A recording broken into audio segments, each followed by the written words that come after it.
በአሜሪካና በኢራን መካከል ያለው ውጥረት በጣም እየጨመረ መሆኑ እየተነገረ ነው።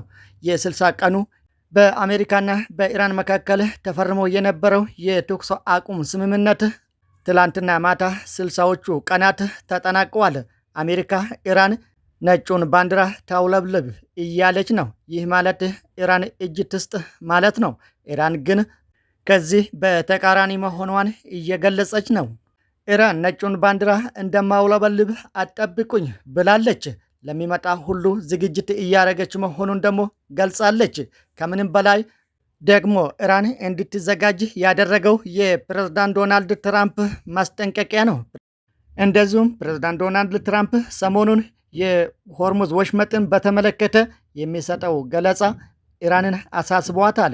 የሆርሙዝ ወሽመጥ የአሜሪካ የግዛት አካል ነው ብሎ ሲናገር ነበር ፕሬዝዳንት ዶናልድ ትራምፕ። ይህንን የፕሬዝዳንት ዶናልድ ትራምፕ ሀሳብን ኢራን በቀላሉ አልተመለከተችውም።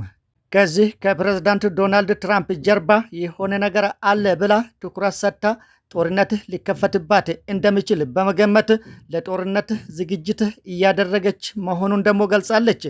እንደዚሁም በተመሳሳይ ፕሬዝዳንት ዶናልድ ትራምፕ ከዚህ በፊት ብዙ የእግረኛ ጦርን በመዝመት ኢራን ላይ ወረራ ሊያካሄድ እንደሚችል ገልጾ ነበር። በተለይም ከሀርግ ደሴት ጋር በተያያዘ የሀርግ ደሴትን ለመቆጣጠርና የሀርግ ደሴትን በራሱ ስር አድርጎ የኢራን ነዳጅን ለአሜሪካ ለማድረግ ሀሳብ እንደነበረውና ለማድረግም ተናግሮ ነበር። ይህንን የፕሬዝዳንት ዶናልድ ትራምፕ ሀሳብን ኢራን ትኩረት ሰጥተዋለች፣ አላቀለለችውም ወይም ደግሞ ይህንን ሀሳብ አልናቀችውም። ይህንን ሁሉ መሰረት በማድረግ ኢራን በአሜሪካና በኢራን መካከል ተፈርሞ የነበረው የ60 ቀኑ የተኩስ አቁም ስምምነት ጊዜው ትላንትና ማታ በማለቁ የሚከሰት ነገር አለ ብላ በጥንቃቄ ነገሮችን እየተከታተለችና ዝግጅትም እያደረገች ነው። ለዚህም ሙሉ አቅሟን በማደራጀት በአየርም በምድርም ለሚመጣባት ሁሉ ለመቀበል እና ለማስተናገድ ዝግጅት ጨርሻለሁ ብላለች። ብዙ የእግረኛ ጦሩንም አዘጋጅታለች ተብለዋል። ይህንንም በተመለከተ ማንኛውም የኢራን ዜጋ የአሜሪካን ወታደር አግኝቶ ለኢራን ባለስልጣናት ያስረከበ $30,000 ቃል ተገብቷል። ይህ ማለት ሁሉም ህዝቧ ሊከፈት ለሚችለው ጦርነት ትኩረት እንዲሰጥ ለማድረግ ነው ተብሏል። በሌላ በኩል ደግሞ አሜሪካ ኦማንን አስጠንቅቃለች፣ እንዲሁም ዝታባታለች።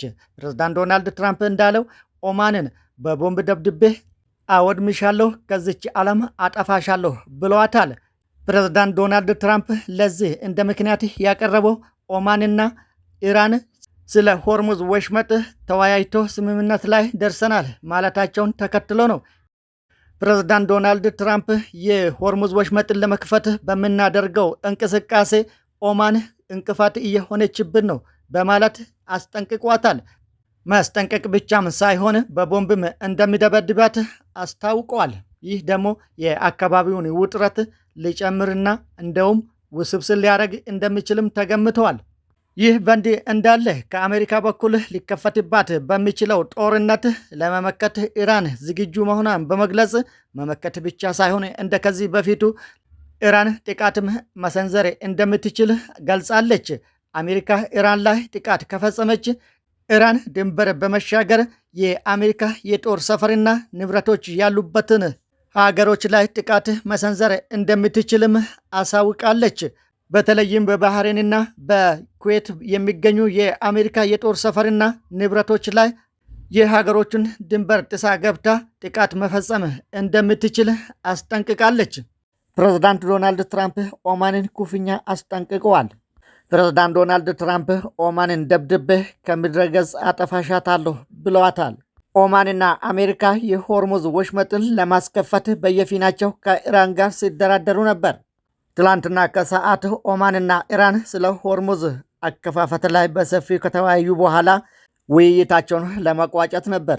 ኢራንና ኦማን ፕሬዝዳንት ዶናልድ ትራምፕን ያገለለ ውይይት ያካሄዱ ሲሆን በኢራንና በኦማን ውይይት ደስ ያልተሰኙ የአሜሪካው ፕሬዝዳንት ዶናልድ ትራምፕ ኦማን ከኢራን ጋር በመተባበር የሆርሙዝ ወሽመጥ ለማስከፈት የተስማማች ይመስላል።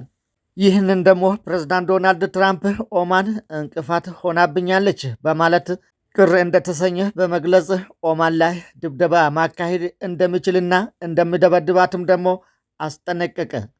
ፕሬዝዳንት ዶናልድ ትራምፕ ኦማን የሆርሙዝ ወሽመጥን በተመለከተ እንቅፋት ሆናብኛለች ከማለት ሌላ ዝርዝር መረጃ የሰጠ የለም።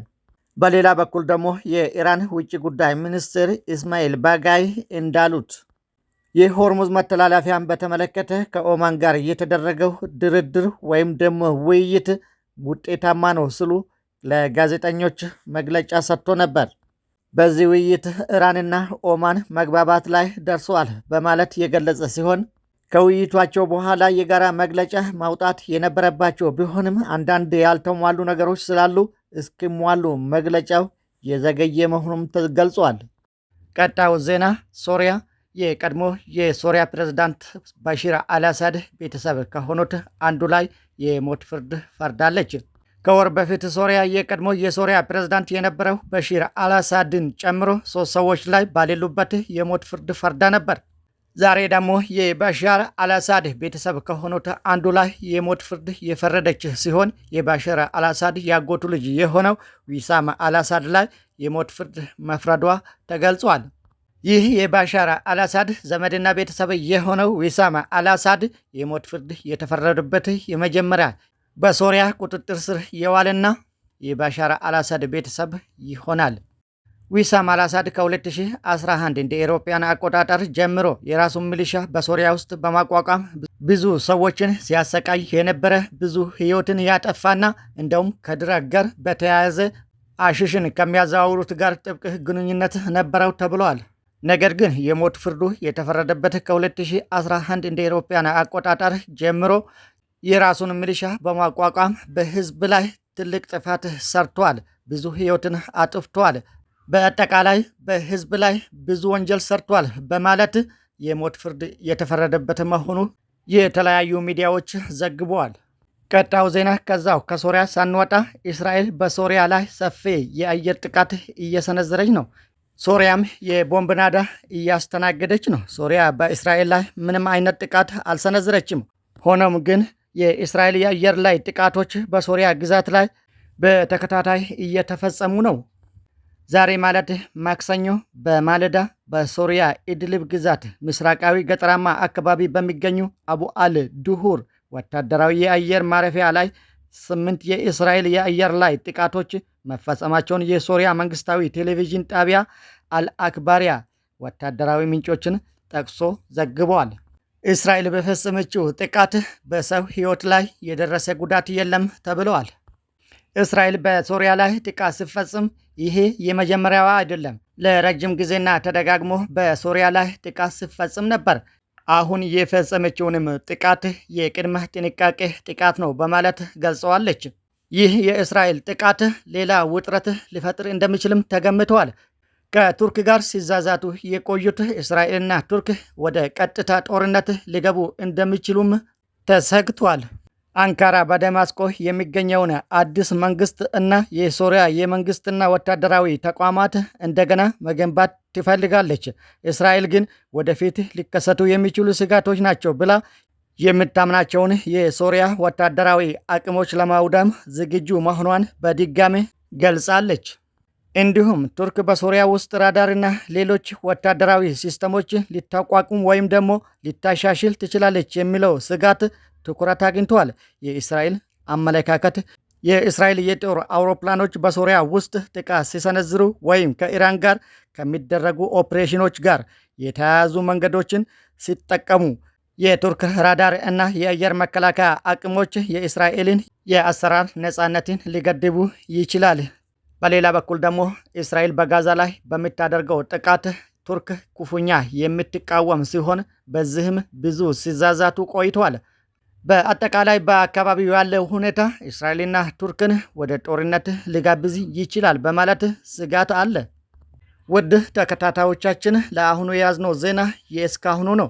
ዝግጅታችን ከተመቻችሁ ላይክ አድርጉት። እንደዚሁም የምንለቃቸው ወቅታዊና ሰበር ዜናዎች እንዲደርሳችሁ ለዚህ ቻናል ቤተሰብ ያልሆናችሁ ሰብስክራይብ በማድረግ ለቻናላችን ቤተሰብ እንድትሆኑ ግብዣችን ነው። ጋብዘናችኋል። ሰብስክራይብ ስታደርጉ ደግሞ የኖቲፊኬሽን ምልክት የሆነችዋን የደውል ምልክቷን መጫን አትዘንጉ እንላችኋለን። ተመልሰን እስክንገናኝ ሰላማችሁ ይብዛ። ሰላም ሁኑልን።